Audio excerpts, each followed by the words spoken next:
Well then, folks, today we're going to be covering section 2.5, quadratic equations. Here's a quick look at the calendar. All right, this video will be for Thursday, May 19th. So I'll be covering section 2.5 per the schedule. The packet that I have for you today consists of these pages. All right. This is the diagram that I had given you for section 2.2. I just shifted the focus to someplace else. Last time we were talking about linear equations and rational equations. Today I'm going to be talking about quadratic equations. Right? Well, the most basic incarnation of this would be the square equation. Right? Anyhow, this is an overview of the strategies involved in solving equations of this type. All right? I have another document, namely this one, which goes into much finer detail. Right? Primarily, you will be using, I just didn't say primarily, but for the most part, you'll be factoring and maybe taking advantage of the zero product rule, or I think most people probably just go right for the bazooka here. The quadratic formula. You can, if you have a graphing calculator, get it to give you the solutions, as long as you don't mind pressing a few key sequences. So I'll show you how to do that as well. Then there are these techniques which are completing the square, which is where the quadratic formula comes from, and ultimately that in tandem with the square root property. Okay, some other information up here is just the terminology. Something that is written in this style, set equal to 0, would be known as the standard form of a quadratic equation. And the innermost guts of a radical as part of the quadratic formula is known as the discriminant. That's useful if you're trying to decide how many solutions you'll get, real or imaginary. Complex, I should say. Anyhow, since factoring is going to naturally be part of this, all right, I have this older diagram of some strategies. This is what I do personally when I have to factor something. I think about things in this particular order, so let's call it the order of factoring. A more detailed incarnation of this would be this other diagram, which I tried to describe what it would actually look like, right? Different techniques of factoring. These two are the go-to, and you should always start with factoring out a monomial GCF if you can. Failing that, you move on to slightly more sophisticated methods. These are two things in tandem, really. These other three, which I kind of grouped A, B, C here, are really models that you would have to memorize. Right? The perfect square trinomial, the difference of two squares, or the sum of difference of two cubes. Right? If you can't factor something, it's referred to as being prime. Right? Again, there's always layers to this. If you go about the process looking for a GCF, right? Here's another diagram, right? The part that really pertains to us is over here. When you're looking for a GCF, you want the lowest power of each matching letter or factor. This is a little bit different than the LCM diagram. Right? They seem the same thing because they both involve multiplication somehow, but do be careful. Here is just a diagram of perfect squares. That's these numbers in purple here. They're good to commit to memory, 1, 4, 9, 16, 25, 36, and so forth. If you know those, then you'll be a little bit more strategic about how you factor things. Anyhow, here's a reference. I drew this other thing. The actual numbers involved literally go back to geometry. That's why things that are exponent of 2 are referred to as squares, right? Because of the sides in the area formula of a square, or the edges in the volume formula of a cube. Right? Again, it would be good to commit some of this information to memory. Right? This is a technique for factoring radicals. Right? And here's just sort of a numbers family tree, if you will. All right? Because imaginary numbers will come into the conversation, I figured, well, this would be handy to point to. All right. Anyhow, if you're following along, do print that out. And as always, you can annotate if you like. All right. Now, let's see, glasses. I'm recording in the evening again, so if it gets dark, I will rectify. Let me start with this first sheet. I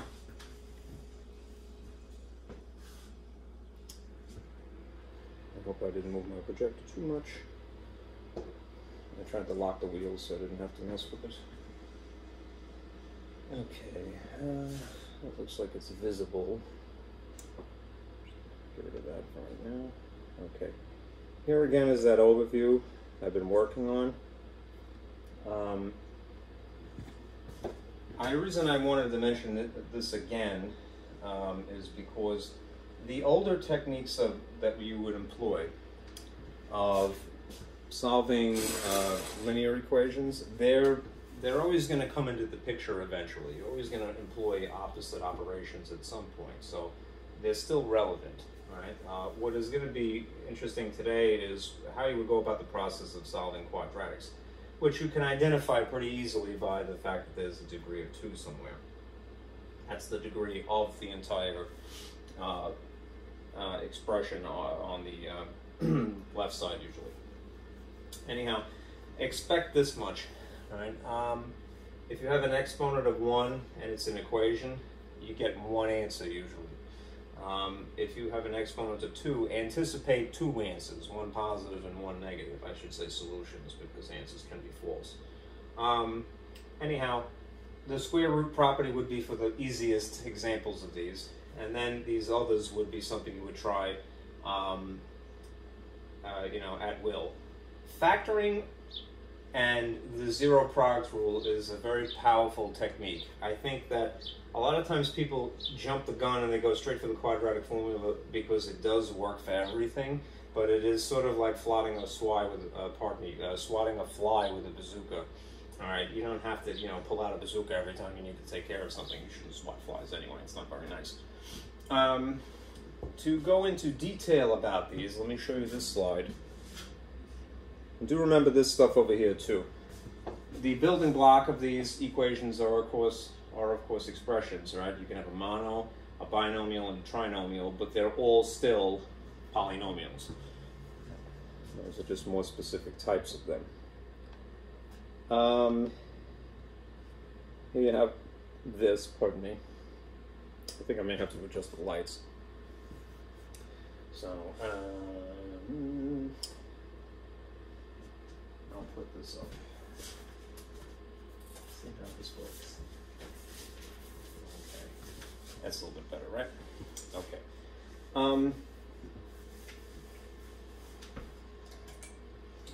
Let me show you how to do something with your calculator since you have a TI-83 or 84. Might as well make use of it, right? You can get it to draw pictures. Ultimately, that will be important for the trigonometry portion of this, but it's also useful if you wanted to figure out the solutions to quadratic equations, so I'll start with that. Then I'll go into factoring and the zero product rule. These are things that you do in tandem. And I'm going to start with this, but even if you do complete the square as the method that's expected of you, you're going to ultimately do this anyway. And then lastly, I'll go through the quadratic formula. Okay.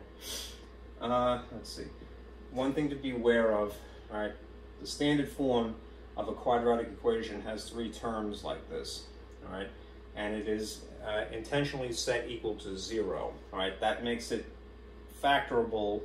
Well, you could factor it otherwise, but it would be to your benefit to factor and then use the zero product rule, because if something is equal to 0, you can make assumptions, all right? Anyhow, this is the standard form of a quadratic equation, which would be useful for us in this scenario to begin with, all right? You might notice I put in the boxes here different sizes of equations here. If you have something arranged this way, where the interesting features are all on one side and the constant is on the opposite side, all right, that's a good candidate for completing the square. You could, if you wanted to, rearrange the parts algebraically to make them look that way if you wanted, right? The square root property would be immediately useful for something that is shaped like this, right? The quadratic formula would be ideal for something shaped like this. Okay? You could finagle it if you had to, but let me get into graphing. Okay? Now, let me pull up this.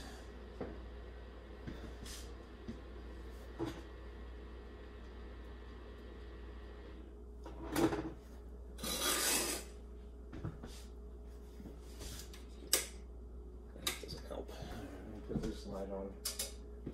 Okay, that's reasonable. All right. Suppose, as I said, you wanted to use your calculator to help you get the answer via graphing.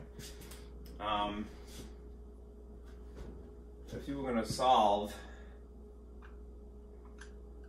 by graphing the following: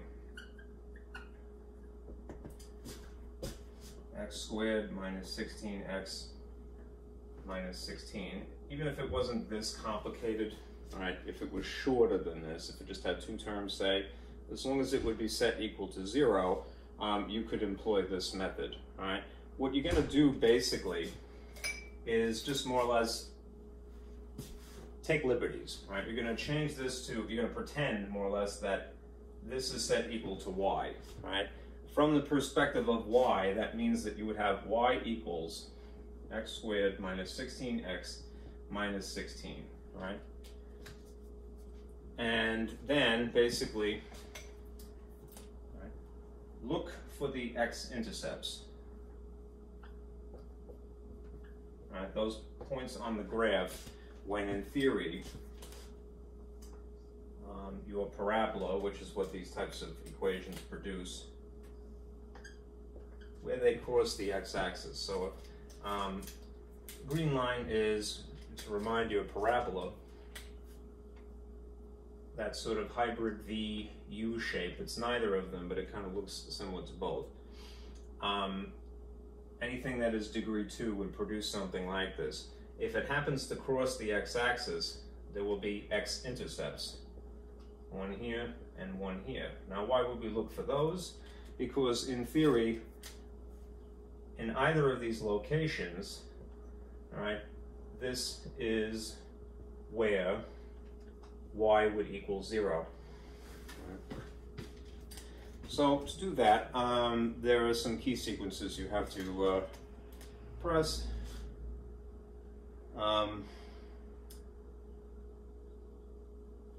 Basically, as a reminder from that graphing diagram, you're going to hit y equals and you're going to hit graph.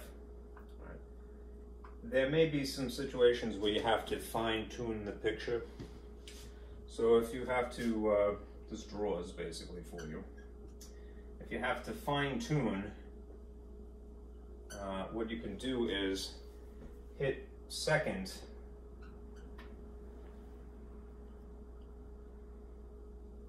pardon me, I'm jumping the gun here.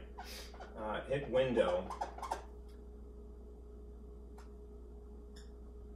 if you want to manually adjust, right?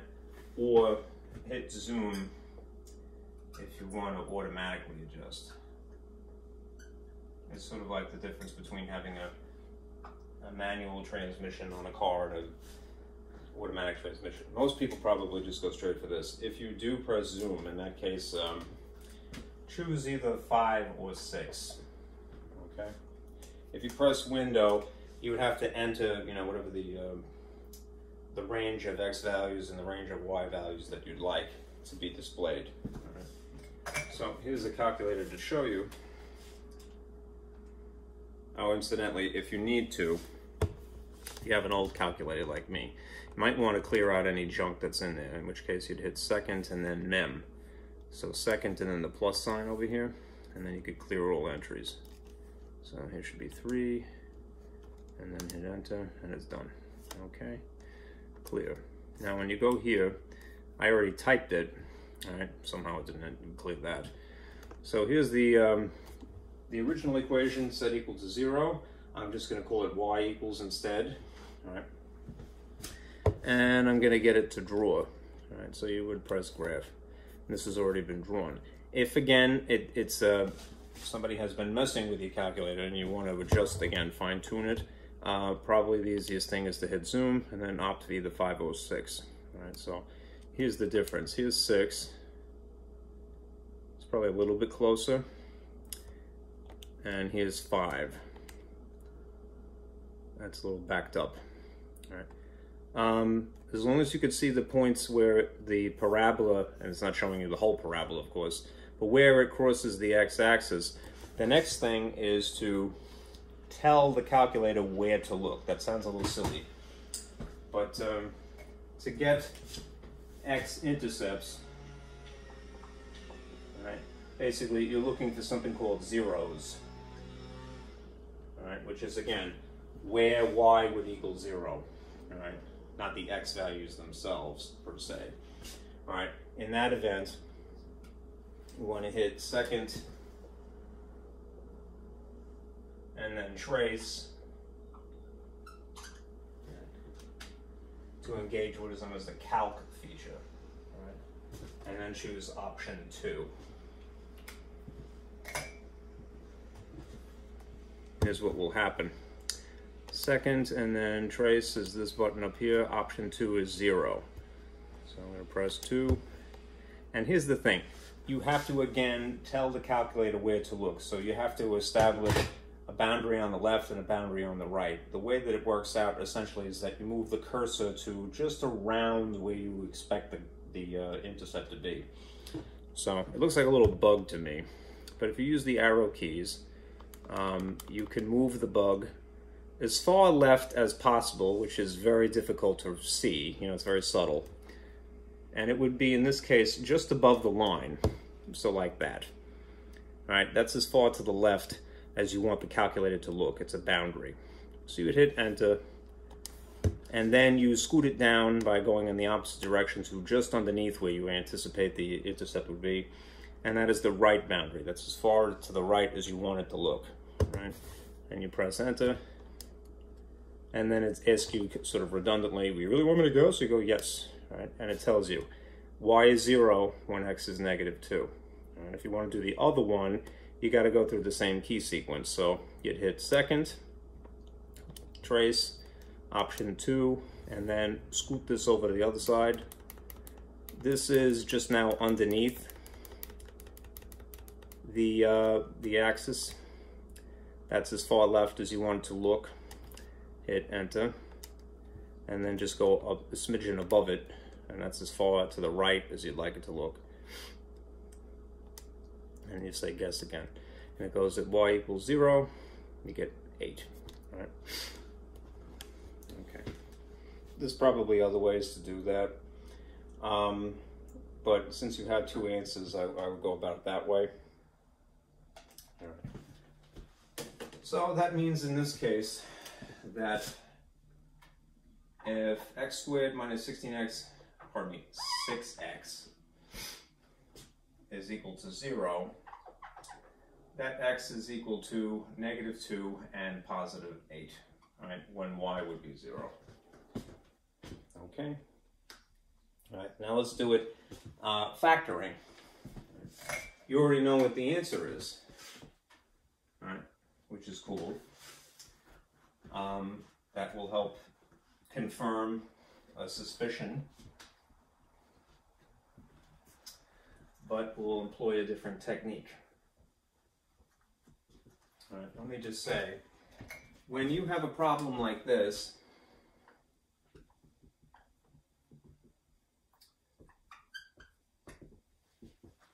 x squared minus 6x minus 16 equals 0, if you can get it from here, more or less the standard form, to here, more or less the factored form,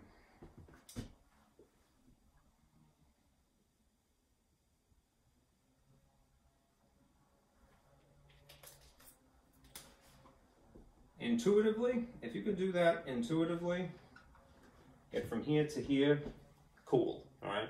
To have an intuition is a blessing, and I would never talk somebody out of it. In fact, I'll show you what I would do in a situation like this, all right? You know that when you factor, usually something that's quadratic, what ends up happening is that you usually get something plus or minus something, a binomial factor, adjacent to another one, something plus or minus something. And you could talk yourself through it. This is a good technique, but it's not something I would always rely on. You would say to yourself, well, if this is x squared, what's probably sitting in the front here and here? Right? It's probably x, right? When it comes to the thing in the back, you have to imagine the factors of 16, things that make 16. So 1 and 16 is a pair, 2 and 8, and 4 and 4. Right? Of these choices, what probably is going to make 6 if maybe you added or maybe you subtracted? Right? Thankfully, in this case, it's just one choice, 2 and 8. So you would then go, all right, well, it's probably an 8 here and it's probably a 2 here. And then as an afterthought, you check the sign combinations to make sure that they are satiating both multiplication and maybe subtraction at the same time. Right? If you want these things to basically, and this is a larger magnitude, to shrink, that means you want subtraction to occur. The combination of signs that causes subtraction is one of each of them.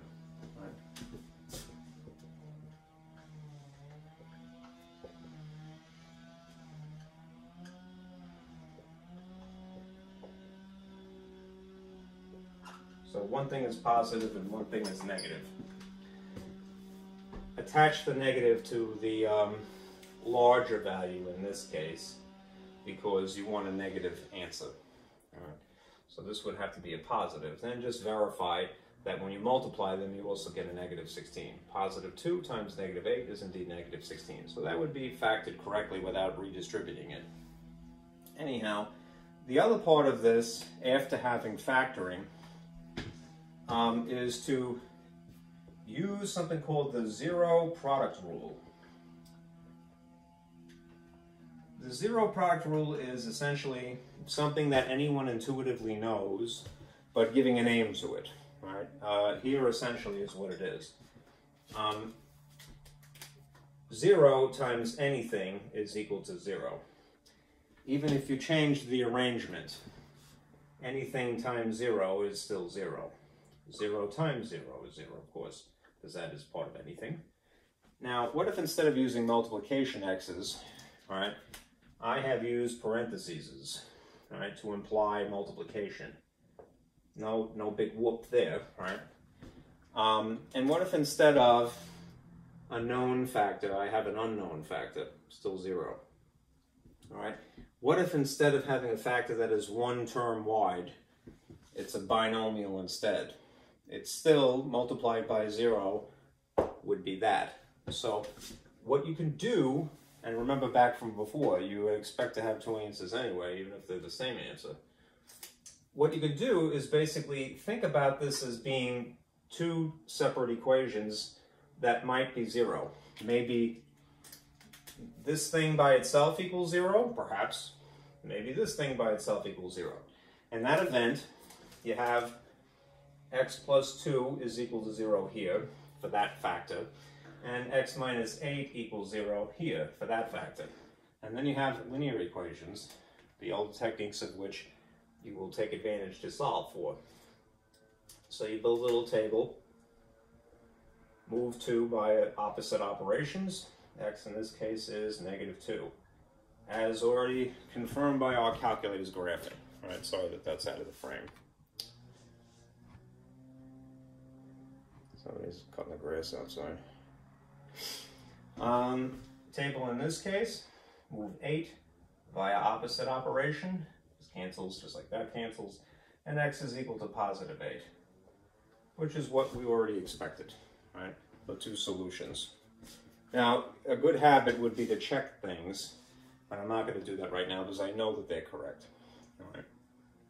Anyhow, that's the basic gist of factoring and using the zero product rule. Right? What if you had a harder problem to factor, though? That's worth exploring. All right. So here's we're going to engage in the same process. My hip just popped out of joint. Falling apart here. You heard a clicking noise, that was my hip. I'm like a crash test dummy today.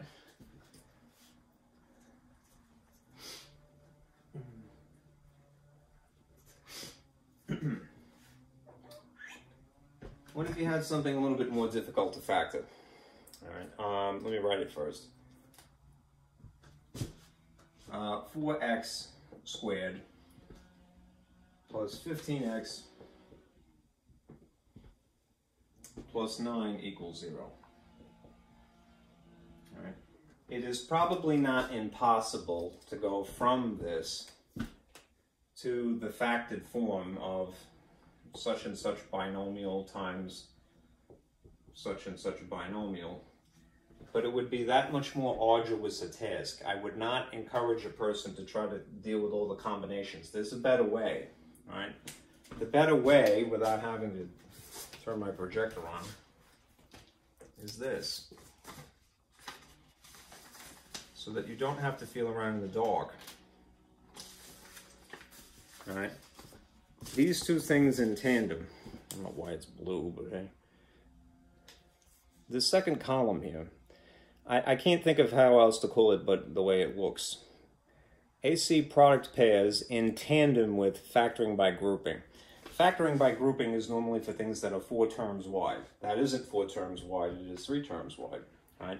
But you're going to make it 4 terms wide, which sounds counterintuitive, maybe like, oh, why am I complicating things?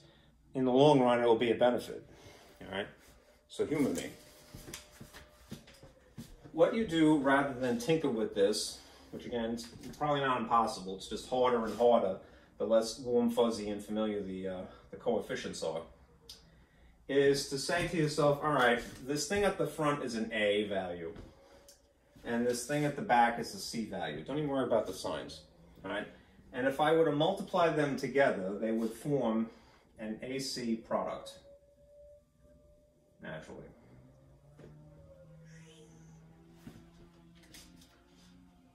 What is actually 4 times 9? 36, right? The number 36, if you know your multiplication tables, has quite a few pairs of factors, all right? That's the other half of this. Factor pairs we will consider. You should make a list like this. Start with the easiest pair that anyone could think of, 1 times something, and then go through maybe rules of divisibility to get the other pairs, all right, unless you have some things memorized. 1 times 36 is one possibility of pairs of factors that make this AC product. This is even, so it would end up being 2 times 18. That's another possibility. It's divisible by 3. It would be 3 times 12. If you know your 3 multiplication tables up to 12, then you would recognize that. 4 times 9, also from multiplication tables. All right, and then of course there's 6 times 6. And if you start with the low one, 1, that works for everything, you will slowly get closer and closer until you're right on top of everything. It's a good way of covering all bases that you've gotten all of them. Rules of divisibility, know your multiplication tables. All right, now if you stare at this list here, what you're going to want to do is choose the pair that maybe if you add, maybe if you subtract, makes this middle figure. All right. There are sometimes more than one, but ultimately what will dictate the answer is the combinations of signs. Worry about that as an afterthought. What makes 15 using these pairs here? It would seem probably this one. All right. 3 plus 12. So what you're going to do now is you're going to break this into 2 pieces. Something x plus or minus something x. And what is just adjacent to it on each side, carry it down. So if there's a 4x here, just rewrite it. There's a 9 here, rewrite it as well. This is still part of an equation, so that's equal to 0. All right. Now, I'm going to put the numbers 3 and 12 in. Good question is, well, where should I put those? I don't think it actually matters, but my instinct is to put the 3 here. So it will be 3x and then 12x there. Now, these things are going to amplify. They're going to get bigger. They're going to enlarge to 15. So the combinations of signs that dictate, oh, pardon me, that cause things to get bigger, namely to add, is same signs.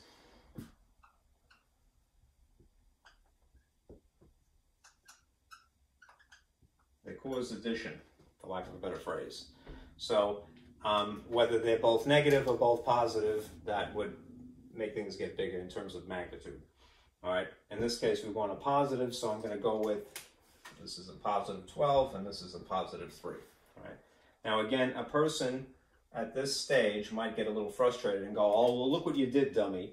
You've made something that was 3 terms wide, now 4 terms wide. The advantage to doing that is you can take advantage of another technique, right?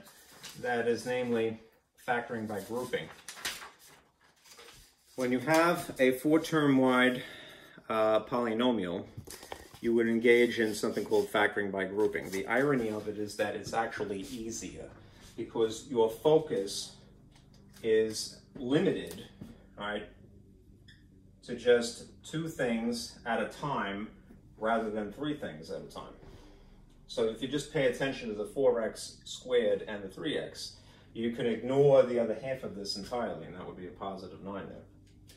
Now, at this stage, you're going to engage in the most basic form of factoring, which is this one, all right? To try to figure out a GCF, that you would, a monomial GCF, that you would write outside of a parentheses, all right? Perhaps a better visual aid would be what you see here.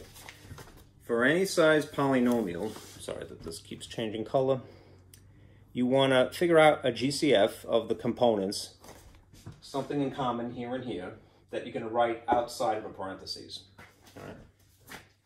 The model would basically look like this. You want to figure something outside of a parentheses, and then determine what the leftovers would be on the inside of the parentheses. So if there's 2 terms here, you'd expect this to be a binomial as well. All right. This thing on the outside is ideally a GCF monomial. The greatest common factor of these 2 things. Maybe start with the more obvious feature. They both have x in common, right? The question is, how much x do they have in common? Here's another sheet. When it comes to GCFs, which are different from LCMs, in spite of any similarities, you want the lowest power of each matching letter or factor. Right. What is essential here is just what's written above my fingers. All right. Here's an example. If you compared x cubed to x squared, what's the most that they have in common? Just x squared, which is the lower power. All right. So in this case, you're comparing x squared to essentially x to the first. How much x do they have in common? Just 1x. That's part of what sits outside here. All right. Now, if you examine the coefficients 4 and 3, the most that they would have in common is the number 1, and you could put that there if you'd like to, but unless it is a negative 1, I wouldn't bother. Just leave it as x. It's less complicated. All right. Now you sort of work backwards. You figure to yourself, well, what is it times x that would make 4x squared? It would be 4x. What is it times x that would be positive 3x? It would be plus 3. Okay. Then you shift your focus. All right. Again, if you're taking advantage of the most basic factoring technique, then you want to, in this case, also figure out its own monomial GCF, and then whatever the leftovers are here and here. Because again, it's a binomial always. All right. Start with this being positive.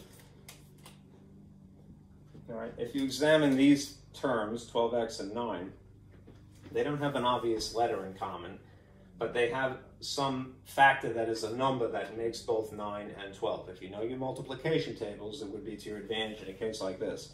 The thing that makes both 12 and 9 is the number 3 when you multiply. So what is it times 3 that makes 12x? 4x. What a coincidence, right? What is it times 3 that makes 9? Plus 3, right? Now, what happened here and also here is exactly what you're hoping will happen when you go through this process. You want the guts of sitting in whatever is sitting inside here and in here to be an exact match.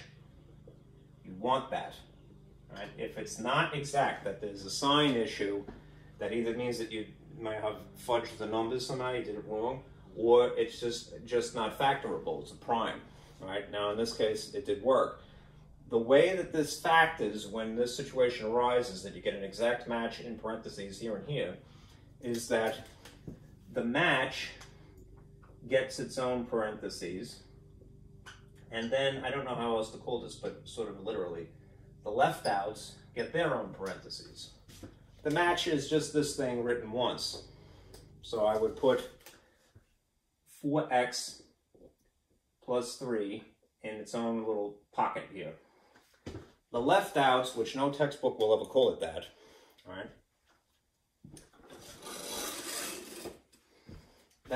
Those are the components that are immediately to the left and on the outside, right? Waka waka. So x plus 3 in this case. X plus 3. All right, meanwhile, this is the factored left half of an equation set equal to 0. It is at this point that you would now use zero product rule after you've factored. Okay, sorry for the glare. I'm gonna maybe take this down, but it's getting very dark. And I'll continue. Nope, it's the glare is from my screen itself. All right, so just to free up some space, I'm going to erase this gobbledygook in the middle here and continue.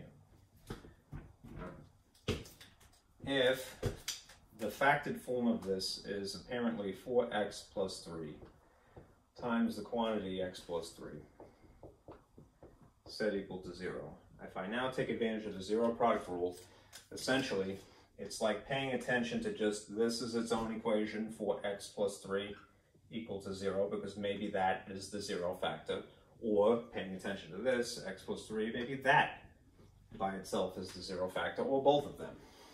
All right, and you have these little teeny tiny linear equations, which are, you know, old hat to you at this point.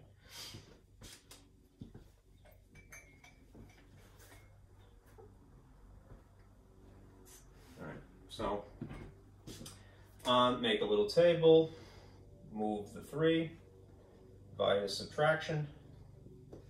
You're left with 4x equals -3, and you would divide by 4 both sides.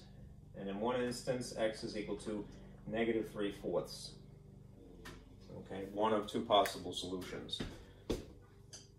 Over here, you just move 3, you subtract 3, and x would be equal to -3, the other possibility. Okay.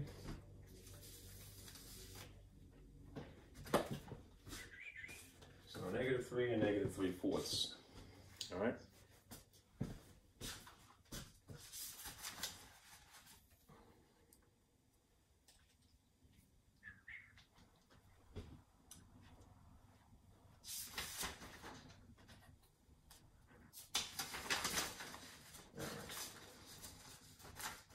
What if you have something that's a higher degree equation?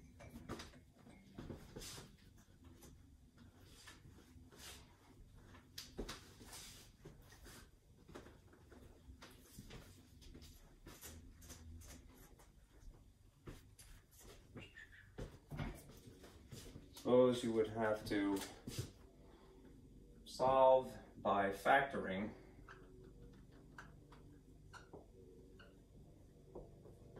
a higher degree equation.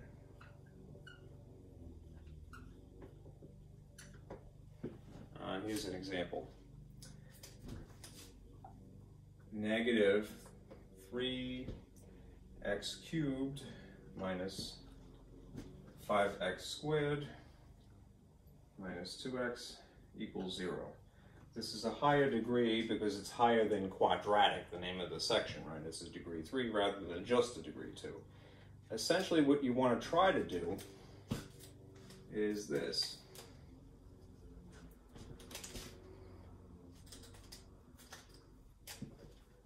Attempt to break, that is to say, factor into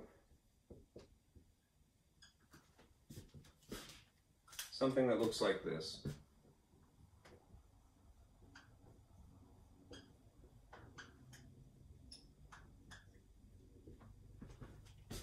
Something that would be quadratic as a factor, adjacent to something that would be a linear factor. And then the one would probably not be written that way. All right. What you would do in a situation like this is, again, you want to fall back on the earlier techniques. So I haven't used my projector too much. I should probably really emphasize what I want to show you now.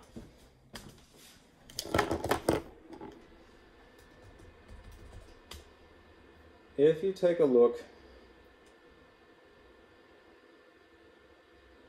and we're still here, factoring techniques. If you look at the page that is, firstly, the order of factoring. Again, what you should do as a good rule of thumb is, for any size polynomial, always try this method first, factoring out a monomial GCF, what I had been doing before, right? When that fails, then you move on to more sophisticated techniques. A lot of times a person will inadvertently jump the gun. Now, what does that look like again? Just to remind you, here's a better visual aid, I hope. All right, it looks like this. All right, you take your polynomial, everything from here to here, and you figure out what the monomial GCF is, and you write it outside of the parentheses. And the inside guts of the parentheses will be a reduced polynomial in terms of magnitudes. All right. When you're done with that, you may end up having to move on to something else, but you should start with that. Right? It's usually when that fails that you then move on. Right? If you jump the gun, sometimes you do work unnecessarily. Right? So, let me just turn on paint because it's a nice white thing.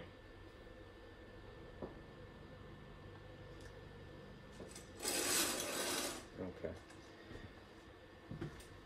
In this case, it may not be very obvious or satisfying. They do have a letter in common, so you can, most certainly,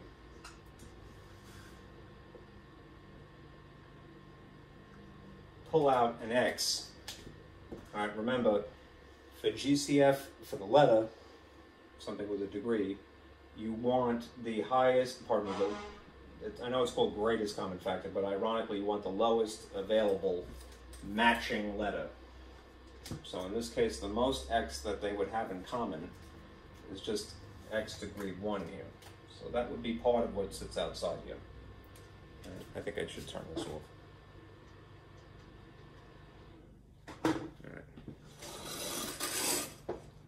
All right, but do check for some kind of a coefficient. Right? It would be to your advantage in this case. If you examine the factors of 3, it's just 1 and 3, and of 5, it's just 1 and 5, and of 2, it's just 1 and 2. And you may go, well, the GCF would be 1, so why bother? In this case, there's also a negative here. So if you want to be strategic, what you would go is, you know what, I'm going to do myself a favor and actually write 1 this time, but make it a negative. Because what will happen is that the leftovers inside here will then all be positives. It will spare you some trouble. So then you figure out, well, what would the leftovers in here reduce to? And there would be 3 of them naturally. You'd say, well, negative 1x times something would be negative 3x cubed. It would be firstly a positive 3 to make a negative when you multiply. And then so far as the x is concerned, you need a difference of 2. So x to the first times x squared, you add the exponents, you get a 3. All right? Shifting over, negative 1 times something is negative 5x squared. It would be a positive. You should really write it at this point. Without the parentheses in the way, I would do that. 5 with an x attached to it. And then lastly, plus 2. The x is already accounted for. All right? Now you might go, oh, good, done. But if it is possible to try to factor this now, all right? In this case, what you would do is, well, if you could then factor this, again, intuitively, somehow into a binomial and a binomial, you can try, all right? Intuition about something is cool. I don't want to talk somebody out of it, but because these are not just 1 up in the lead coefficient here, it might be cumbersome to do that. So I'm going to try AC product pairs again. Okay?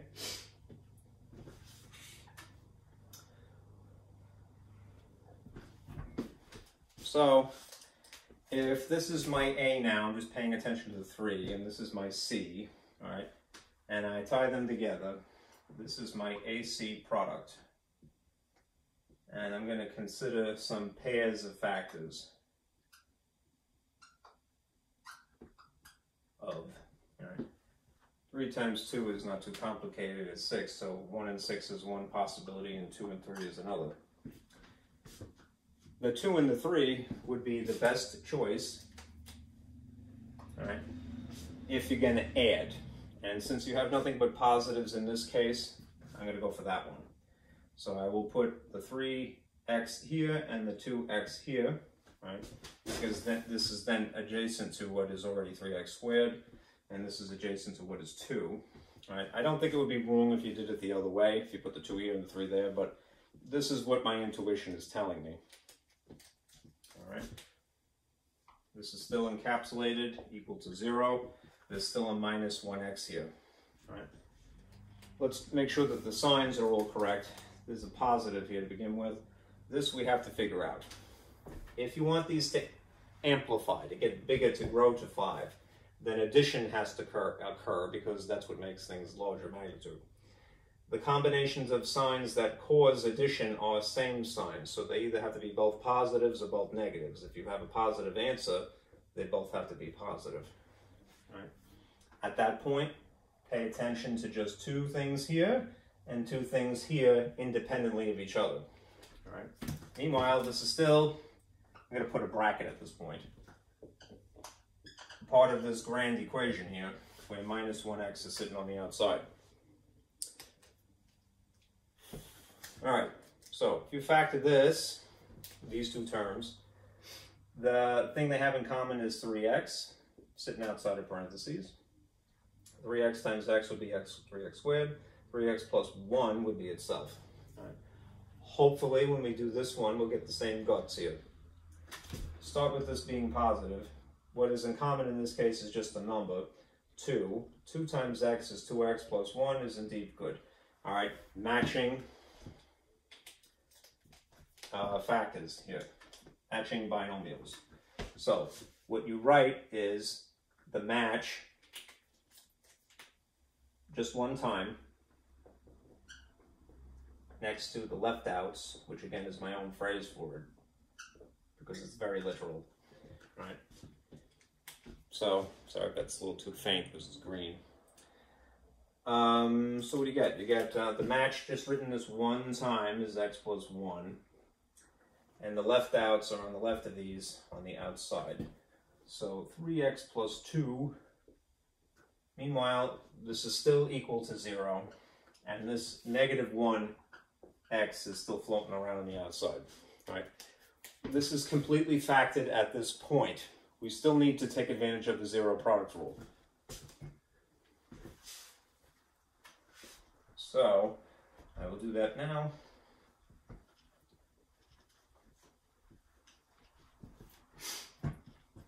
If you have negative 1x times x plus 1 times 3x plus 2, to just reiterate here, maybe do yourself a favor. It is superfluous, but it might make it easier to understand that's an autonomous factor, that is an autonomous factor, and that is an autonomous factor. So in this case, you don't have just 2 equations that you're going to write, you're going to write 3. All right. So in this case, maybe negative 1x is equal to 0. In this case, maybe x plus 1 is equal to 0. In this instance, maybe 3x plus 2 is equal to 0. And you go through the motions. Right? Divide by -1 here. X would be equal to 0 in this case. Move -1 here. X would be equal to -1 in this case. And this one is the more complicated one because it's 2 steps. Move 2 by subtraction. Then 3x is equal to -2. Divide by 3. And you get x is equal to -2/3. Again, it would be a good habit to check these in the original equation to see if it balances, and then that would legitimize them. But these are all correct. Right? 0, -1, -2/3. Right? All right. Turn this back on. I feel like my teeth are clashing too much.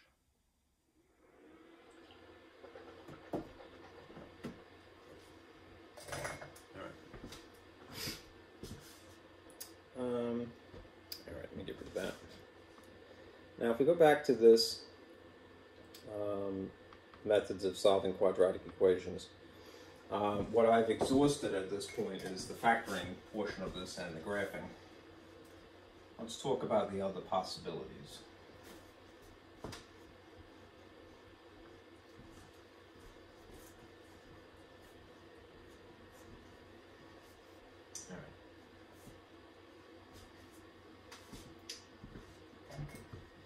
This completing the square is probably the most sophisticated of all methods, but I'm going to start with the end procedure, which is the square root property. Right? Then I'll give you an example of this, and then we'll do the quadratic formula. Right? I abbreviated this here, so maybe I should just make this a little bit clearer. If you just sort of zoom in on this portion of it here.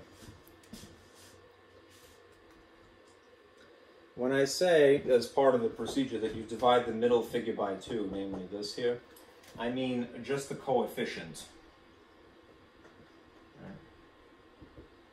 Right, just the number that's sitting in front of the variable. You're going to divide that by 2, square that number, and then add it essentially to both sides of equals.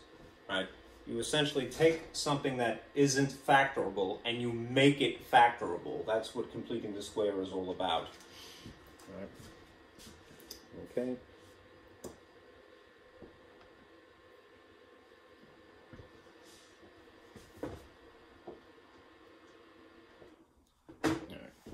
Let me see if my kitchen light would be appropriate at this point.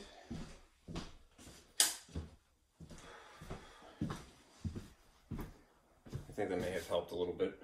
Okay. All right. So, let's try this. You're going to solve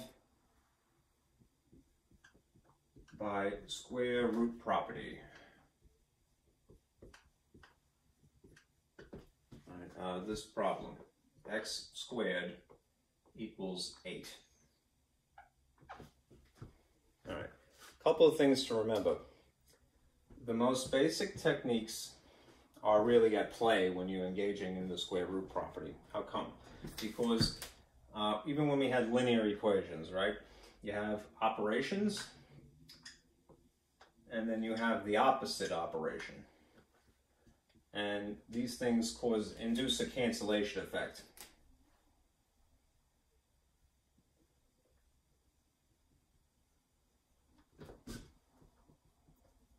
Right, so you know that if you're adding to perform algebra, that is move something over equals, you subtract. Right? If you see multiplication, you would naturally divide. What about when you're squaring, though?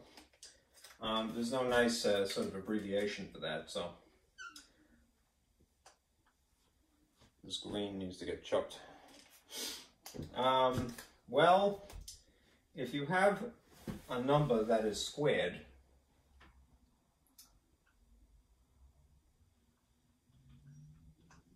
right, the opposite of squaring is to square root.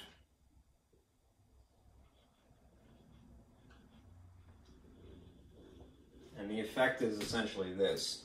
Right? This cancels this in the same way division cancels multiplication and subtraction cancels addition. All right? There are some times when you have to be a little bit careful, right? When you're dealing with a variable per se. But if you have an actual number, don't stress too much. Just remember one thing else also. Because this is quadratic somehow, it's not linear, so you can get two solutions, right? Even if they're the same number written twice, right? Expect two solutions. In the event of square root, all right, what you should do is write a little plus or minus in front of the square root, right? For that reason, right? Because in one instance you may have to add, in another instance you have to subtract. Let me show you another slide here before I continue.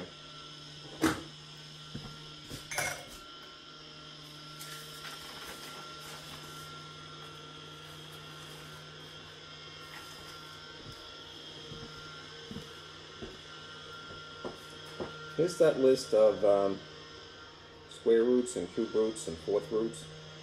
All right.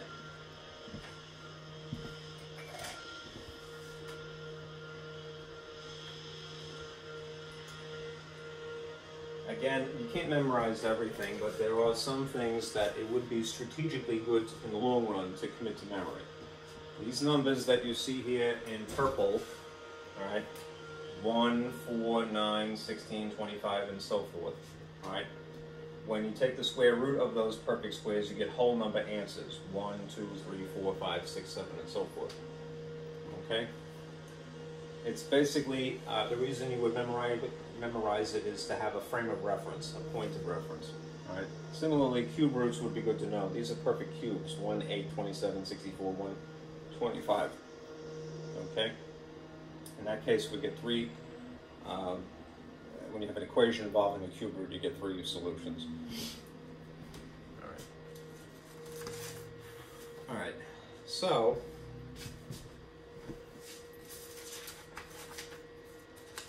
let's go back to the problem I was mentioning.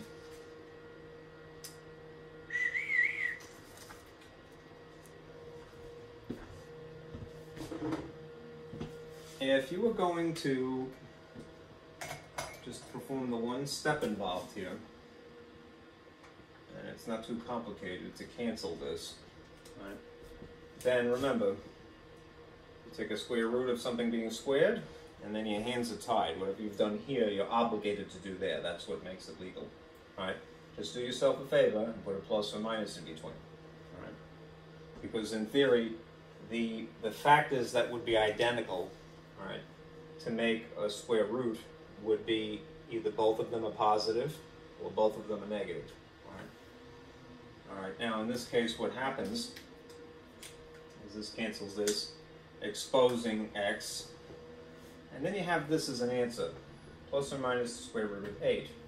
Now again, if you have the perfect squares, 1, 4, 9, 16, 25, and so forth, committed to memory, then you know that that isn't one of them. You could sort of estimate what the decimal equivalent might round to. All right, by going, well, it would be somewhere between 4 and 9 here, so there would be 2 point something.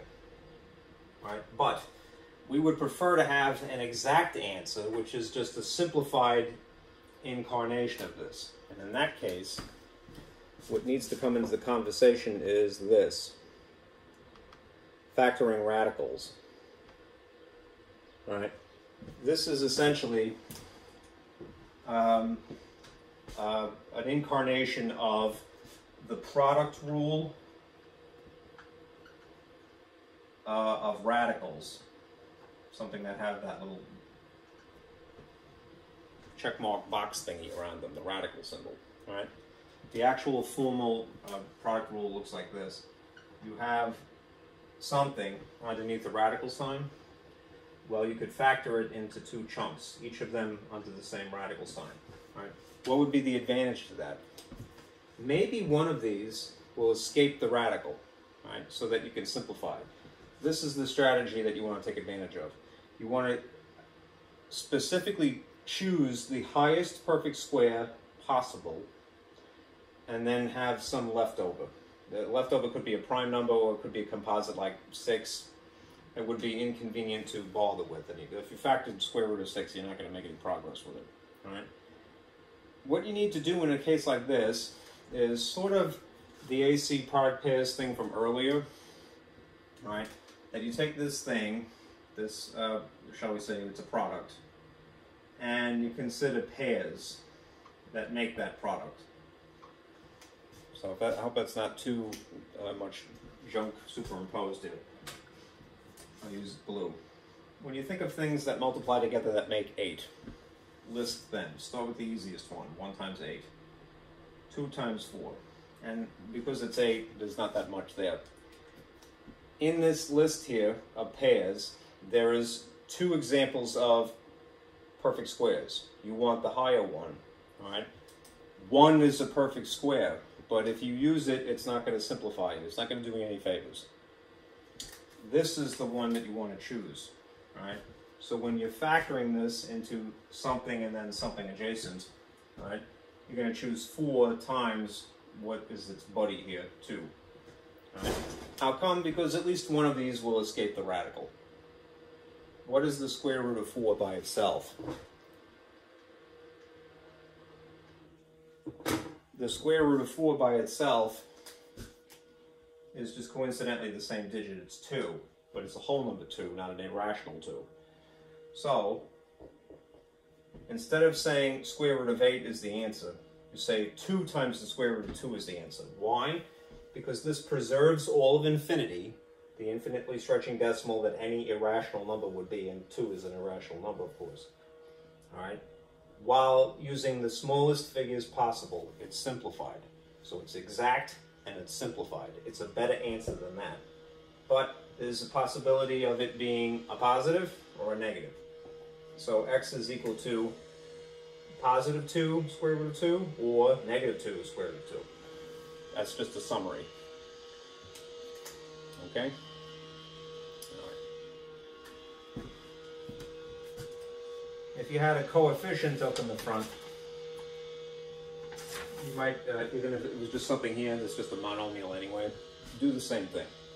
All right.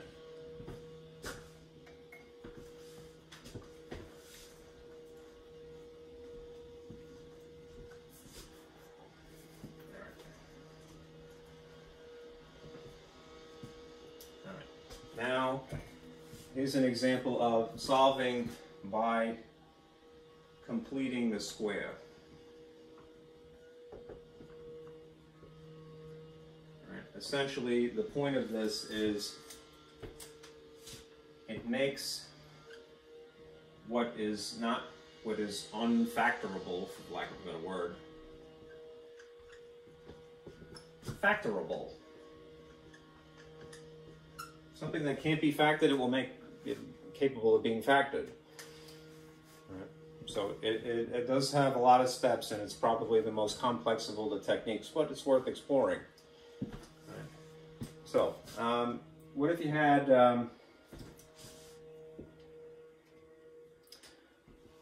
x squared minus 3x minus 5 is equal to 0?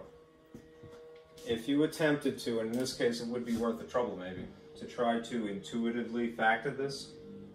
Why? Because you're hoping that you could take advantage of the zero product rule, right?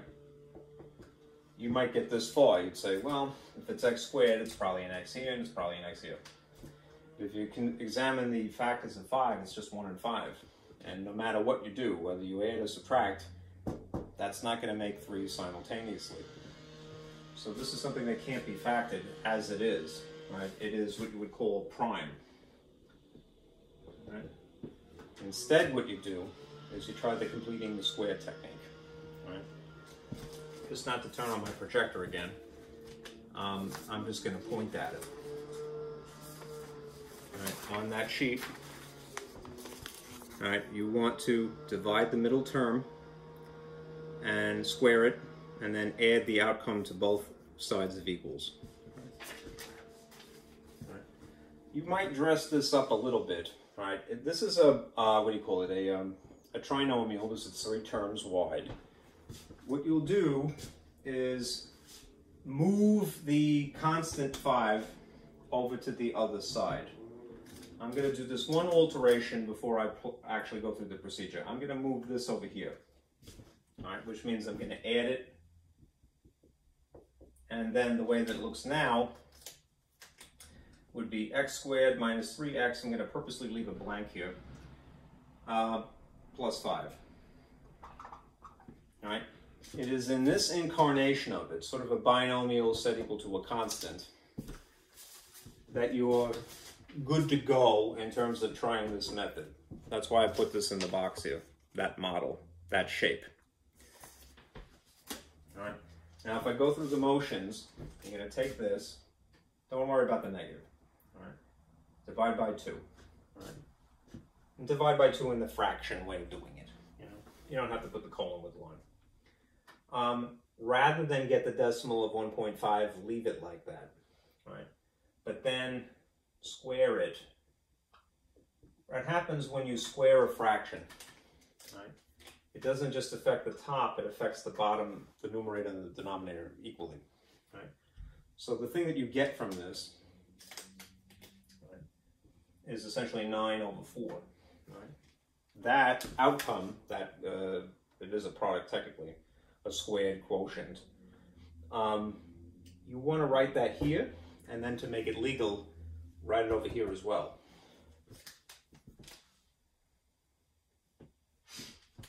So even if it was negative, all right, regardless, when you multiply a negative times a negative, something times itself, what would you get? Positive, right? That's why you don't have to worry about the sign, right? What regardless is going to show up here is this, a positive and a positive. So it's 9 over 4. Now that may not make anybody jump for joy because it is a fraction and it's an improper fraction, but it is cool, right? It's a regular number, really, right? It's not irrational or anything, right? And this is useful, right? For the sake of space, I'm going to erase this, right?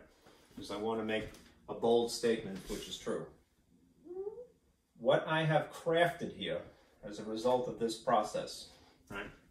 The process that is listed here, dividing by the middle, I'm not giving you the finger, I swear, squaring it and then adding it to both sides, is that you have created, from here to here, something known as the perfect square trinomial. Right?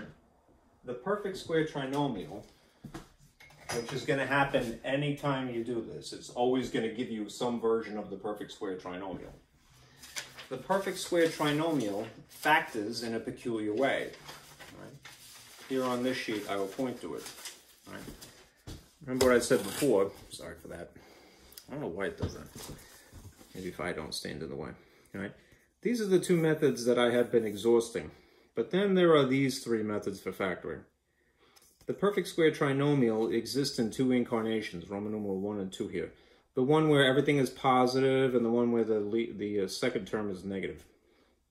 All right, anyhow, they would factor like this and this. They're identical factors, truly identical. A plus B, A plus B. That's why they could be squared. All right? Difference of 2 squares looks very similar, but remember 1 of each sign. All right? So, although this looks terrible, the perfect square trinomial would factor like this.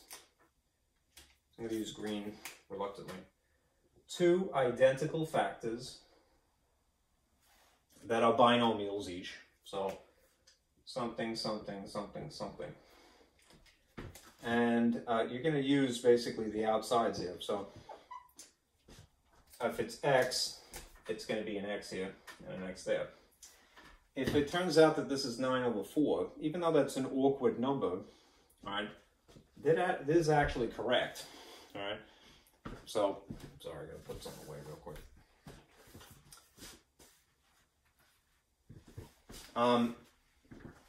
You could write this in its squared version, which is probably more appropriate.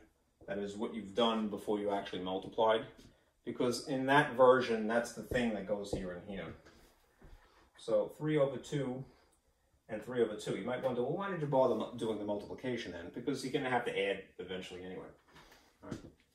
Anyhow, if this is the negative version of the perfect square trinomial model, that means that both of these are going to be negative, right? And if they are identical, then you don't have to write two of them. You could just write it one time. Now, it might be a bitter pill to swallow. You might go, geez, you know, how would I know that 3 over 2 would be the factor here and here? You created it, right? You took the middle, you divided by 2, and you intentionally squared it, right? If this is guaranteed to happen, take that immediately and write it here and here, all right? If you distribute it, it will prove that you get both of these pieces here, all right? 3 times 3 is 9, all right? 2 times 2 is 4. That term on the end that would be there in the alternate version of it here would be correct. Simultaneously, if you combine these fractions, right, if you feel a little sketchy, I don't blame you. Minus 3 minus 3 over 2, all right? What happens when you combine these fractions? You just add the tops, basically, right? So you get negative 6 on the top, right? They keep the same denominator. It would be negative 6 over 2, which simplifies down to negative 3, right? It's legit, right? Anyhow, on the opposite side over here, which we still can't ignore, we have to continue here. We're going to change 5 into something that's conducive to work with 9/4, right? The best version of this would be the improper fraction that amounts to 5, but uses that as a denominator. So this 5 here can be expressed alternatively as 20 over 4. I chose that because of the matching denominator, which is what you need when you add fractions, right? And then you get an ugly fraction, but it is correct. All right, add the tops. You'd get 29 over 4. Yuck, but that is correct, right? Now, you have something squared, and like the problem from earlier, x squared equals 8, you're going to just perform a square root here and a square root there. All right. I need this space, so I'm going to erase this.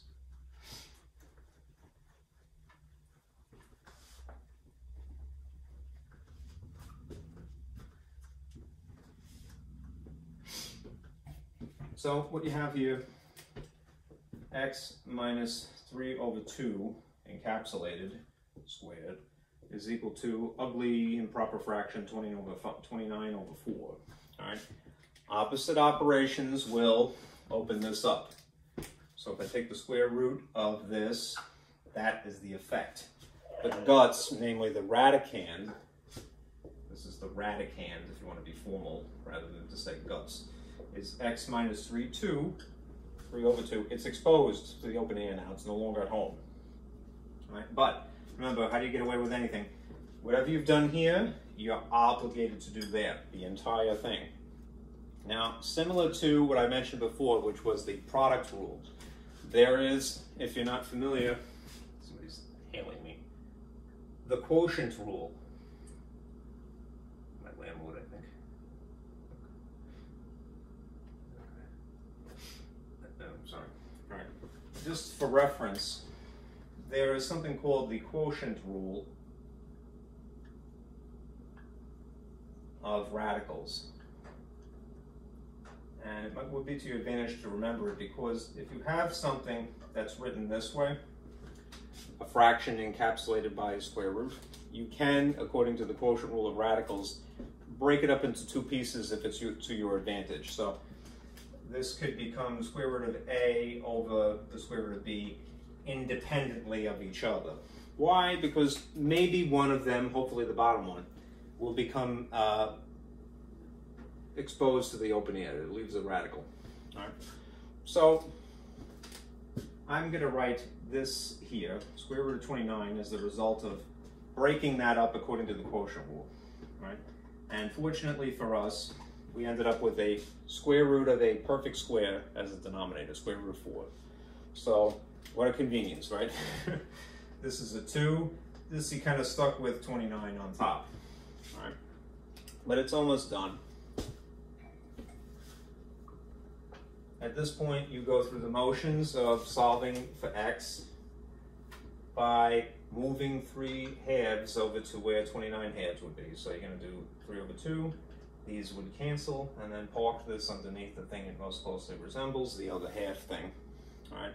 And because one is an irrational number, square root of 29, and the other one is just a regular number 3, all right, the best that you can do is just simply sort of write them next to each other. All right. So x would be equal to, remember this should be plus or minus, 3 plus or minus the square root of 29, the whole thing over its common denominator. Right. Or if you'd like, you could write this as 2 autonomous pieces. Right? So it would be x is equal to 3 over 2 plus or minus the square root of 29 over 2. Okay? If you get a situation, which I don't think is going to arise, where you have something that is not going to factor, right? Pardon me, it's not a perfect square. You could do something called rationalizing the denominator. I was looking for the book. I haven't seen anything yet that should occur, but just erring on the side of caution, let me remind you of that.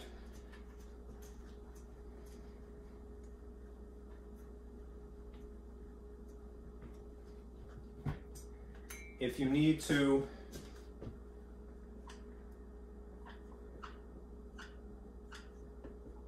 rationalize the denominator,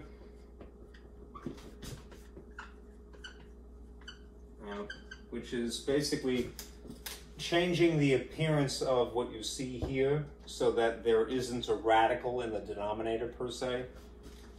That's basically all it is. It's i.e. change appearance, so square root not in the denominator.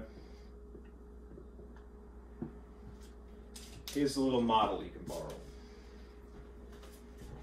That didn't happen in this case, but just in case, it should come up at some. Eventually, it will, but there's a lot stuffed into this one chapter. Use this model.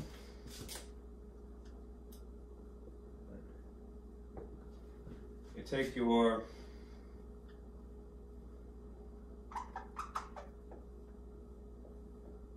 fraction s looking radicals here, and you're going to multiply by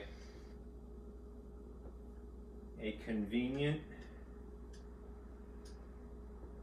that doesn't look nice enough, sorry.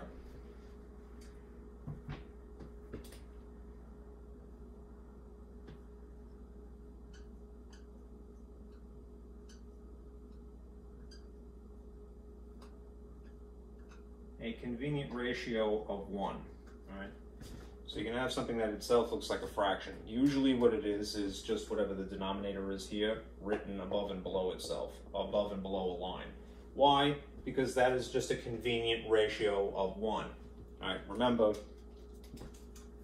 the number 1 could be broken up into 1 over 1, a ratio of 1, right? The number 2 could be broken up into a number of 2 over 2, which is still, 1, right? 2 divided by 2 is still 1, all right? Something divided by itself, assuming it's not 0, is still 1, all right?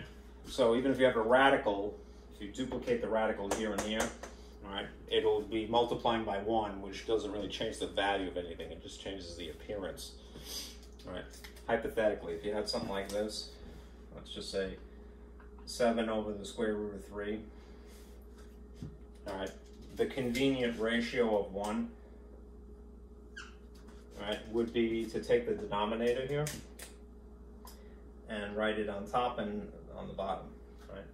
The effect is sort of the reverse product rule on top. You can merge these together and you would get the square root of 21 here, all right? If you like. The effect on the bottom is that you just get 3. The reason is because there's 2 of these, so, and they're multiplied, so that would be the square root of 3 squared, right? Which is opposite operations, which means that you'd have this. Square root of 21 over 3. Right, just the regular 3 on the bottom.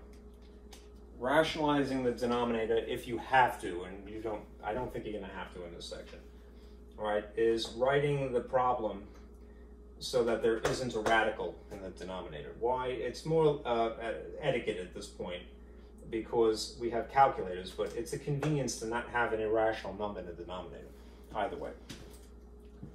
Okay.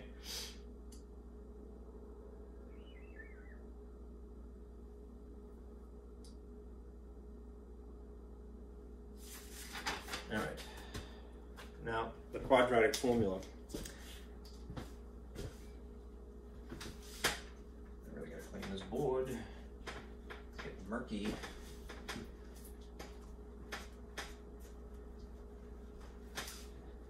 The quadratic formula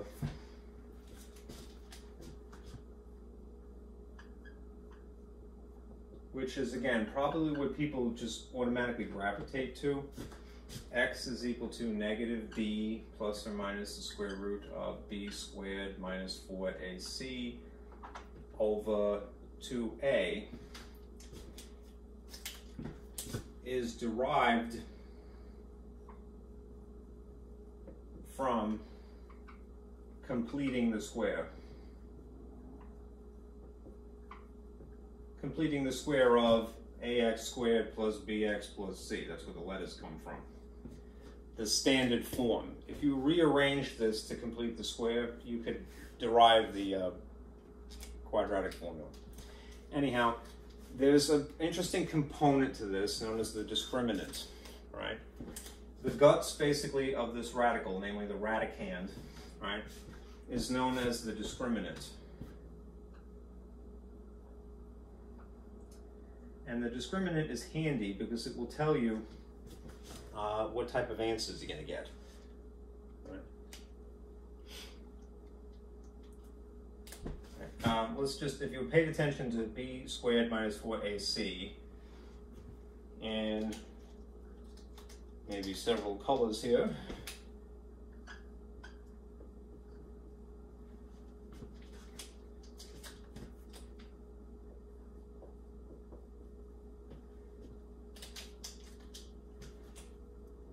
Here's some situations that you might consider.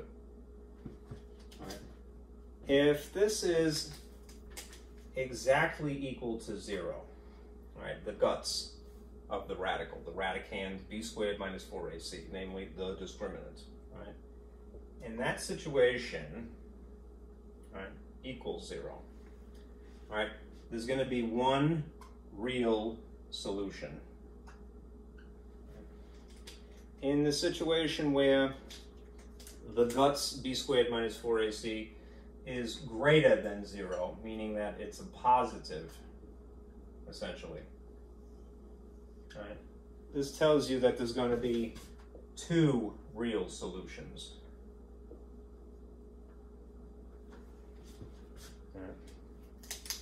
Right. If you had, in another situation, this being greater, but one little caveat, that this is not a perfect square.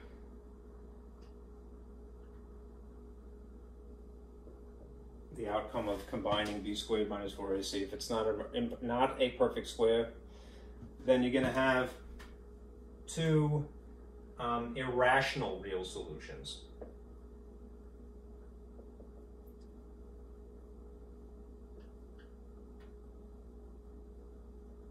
I should add, if this is a positive and perfect square root, perfect square, the guts here, all right, then it's just two real rational solutions, right? Meaning not an infinitely stretching decimal that doesn't, doesn't have a pattern to it. All right. The last possibility is, what if you get a negative? All right.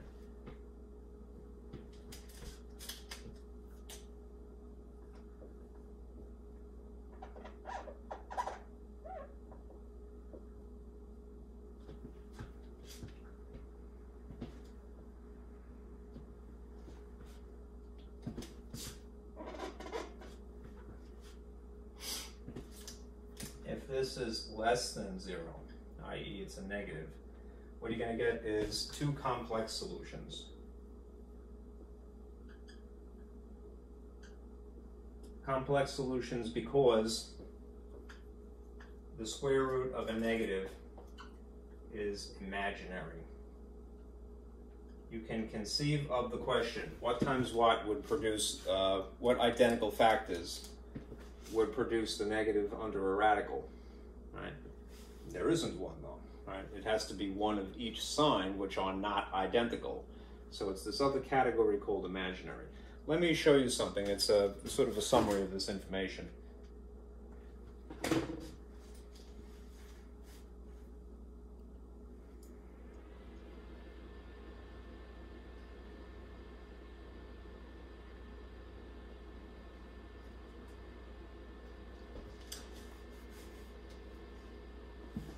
Computer's asleep. It's on my. Okay. Come on. Here's an overview of sort of the numbers family tree.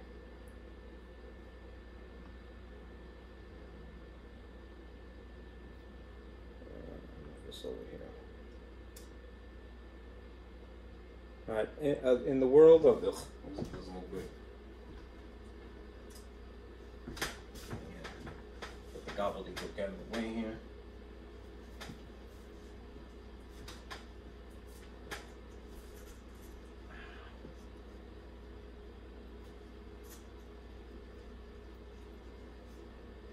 In the world of numbers, right, there's two basic subcategories. There are those that are real, which is virtually everything that you've ever dealt with.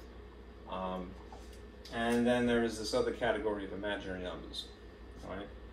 Subcategories of real would be rational and irrational. In a nutshell, what is rational is something that even if it isn't written as a fraction, it can be written as a fraction. So whether you have a decimal terminating or repeating, as in these examples, they can be written as fractions. If you have a whole number that is negative or positive or 0, even 0 could be written as a fraction, right? As long as 0 is not in the denominator, we're not breaking any rules here. So -5, +7, the integers, all right, they are rational, right? Famously, irrational numbers are things that can't be written as a fraction no matter how hard you try. The reason is because they are non-terminating, just as 0.333 is non-terminating because it's repeating, but it's not repeating. These don't have a pattern to them, right? Pi is 3.14159, whatever it is. The square root of 2 is 1.4142, whatever it is. E is, 2.7182, something like that. Whatever it is, all right? They're infinitely stretching, and they don't have a pattern, so they're not repeating per se, all right? They're just infinitely stretching.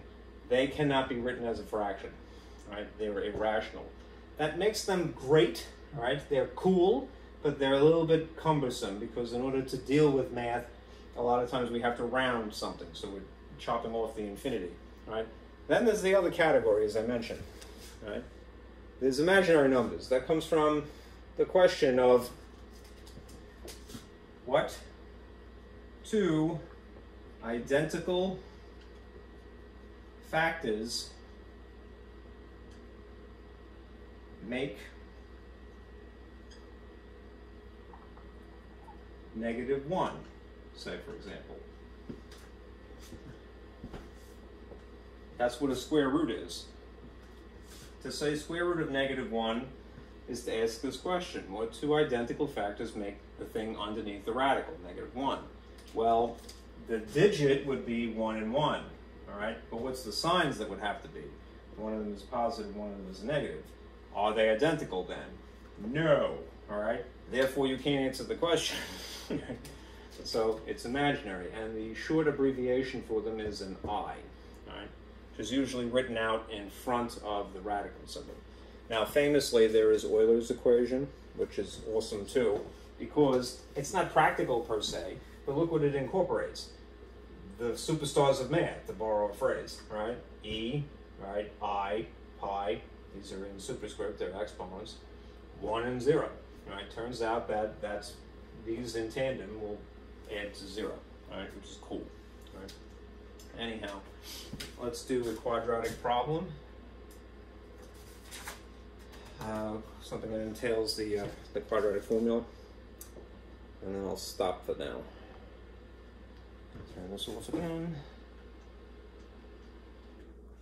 Okay.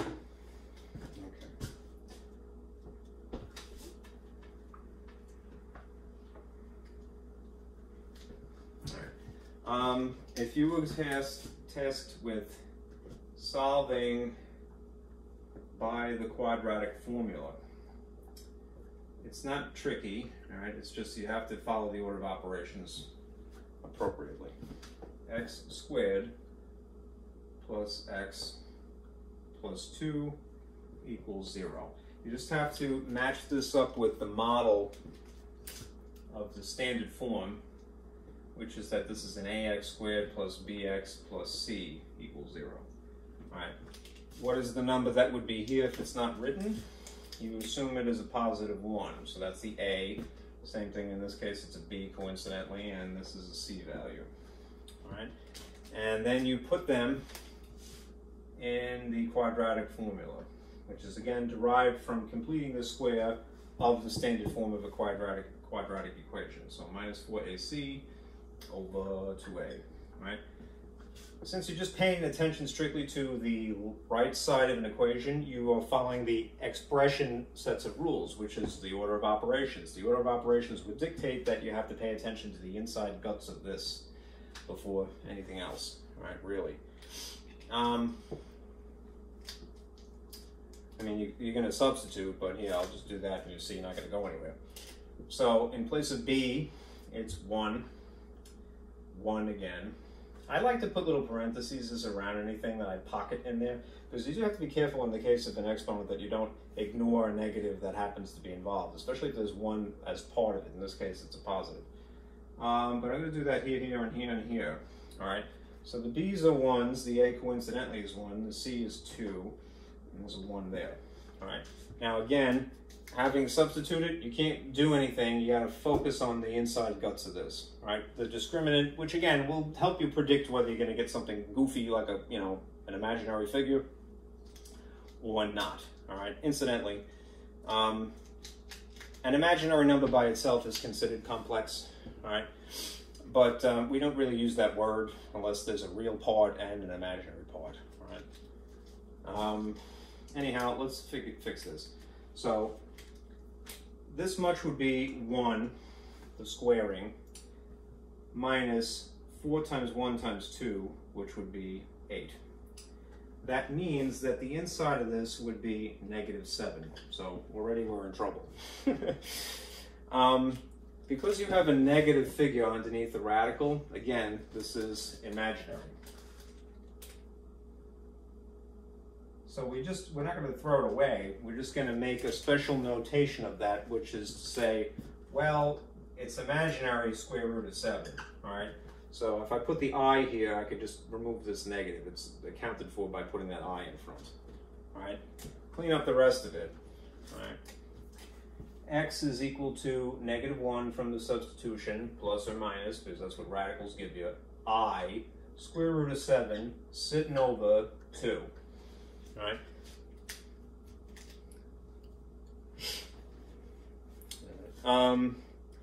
That isn't a warm, fuzzy answer, but it is correct. All right. The quadratic formula is, again, for the option of when you can't factor something. When you can't factor something, that's when you get ugly answers that are not nice like this. All right. So you could use it for problems that can be factored, but then you'll get the satisfying answer, not something special like this. If you want, you could break this up into 2 pieces, all right? And in which case it would be x is equal to -1/2 plus or minus I square root of 7 over 2, right? This is the imaginary chunk of this, and this is technically real. Right? And the whole kit and caboodle normally doesn't have to be, but in tandem, this is complex. having a real part and an imaginary part. Now, in theory, people sometimes just say, well, it's a complex number anyway. Why? Because I can just say that the number here is 0, and that's true. All right? But I tend to like to think of them as separate like this. That's imaginary, this is real, the whole thing is complex. That's just sort of a preference.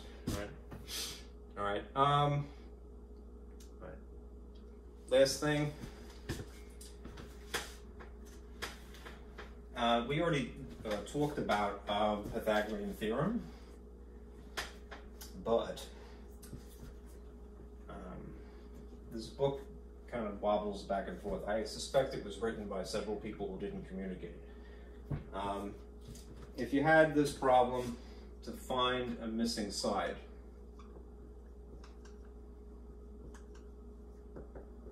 of this triangle,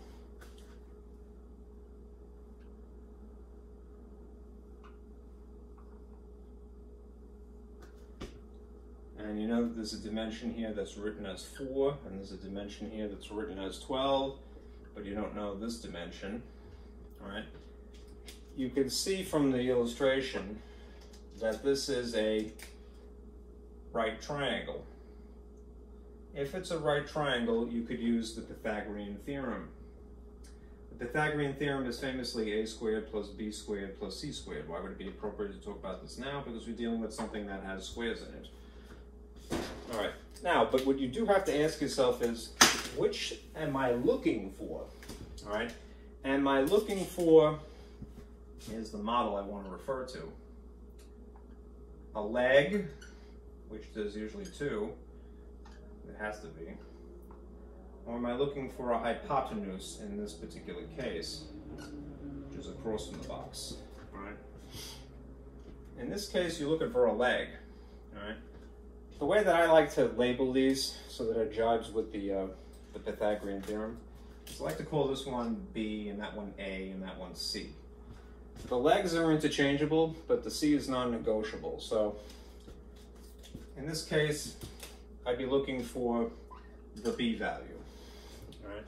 I'm just going to fill in the numbers that are there. There's a 4, so I put in place of A, potentially, and there's a 12, which is a hypotenuse apparently, because it's across from the box. And I could just do the arithmetic first. So 4 squared is 16 plus b squared is equal to 144. All right. Then manipulate, right? So move stuff around algebraically. If I want to move 16 from here to here, where its buddy is, let's subtract 16. And I kind of get a terrible number, but it's okay. 144 minus 16 is 128. Right. I'm not done until I just have it down to degree 1, and so I'm going to use the square root property at this point. The square root here cancels that square, and I have to do it to both sides. So b, in theory, would be plus or minus the square root of 128. Now, if we're talking about real life, all right, measured lengths of things, measured distances, measured lengths, whatever you prefer. There is no negative measurement of a length, really, right? Unless you're talking about depth, perhaps, right? Or if you're in physics, when you're talking about a specific direction, right or left. But if you're just talking about a geometric shape, you could rule out the negative in that instance, right? What you should do, though, is factor this, right? You can get the decimal, which is cool, but try to simplify instead. So try to consider pairs of factors that make 128 again. There's 1 times 128, right? It's even, so it would be 2 times 64. Rule of divisibility for 3 would be if it's the sum of the digits is divisible by 3. And that would be 3 plus 8 is 11, wouldn't work. 4 would work. 4 goes into 12 3 times and goes into 8 twice. 5 doesn't work because it doesn't end in a 5. 6 doesn't work because 3 didn't. 7 doesn't work. 8 works. All right, 8 times 8 goes into 12. 1 time with 4 left over is 16. And you're getting closer and closer and closer as you go through the list here. 9. Some of the digits would work if it, let's see, that's 11 doesn't work with 9, no. $11 times 11 is 121. That's as close as you're going to get. 12 times 12 is 144. 12 times 11 is 132. That's too much. That's pretty much exhausted then. All right, now, if we're going to factor this, again, we want the highest perfect square possible. Analyzing this list and keeping perfect squares committed to memory, 1 is always a perfect square, but so is 4 and 16, and apparently 64. That is the highest one. So you would choose that one.